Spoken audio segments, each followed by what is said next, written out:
এটা হলো সরস্বতী পুজোর একেবারে লাস্ট দিন। তো দেখো পুজো খাওয়ানোর পরের দিন এত বাসন বেজেছিল, তো সেগুলো সব মেজে ঠেজে আলুর দম বেজেছিল, তার মধ্যে শসা বাদাম সব কিছু দিয়ে আমরা মুড়ি মেখে সবাই মিলে খেয়ে নিয়েছিলাম। তারপরে মাকে গাড়িতে তোলা হলো, কারণ মায়ের বিদায় বেলা চলে এসছে।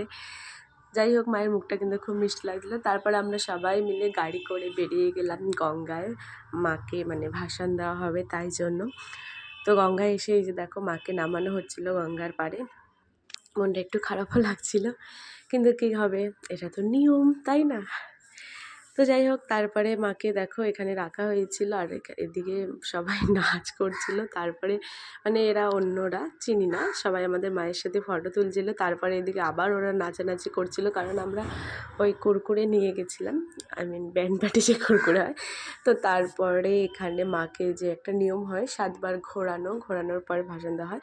যেহেতু সরস্বতী মা, তাই জন্য আমি বলেছিলাম যে জলে দিতে হবে না।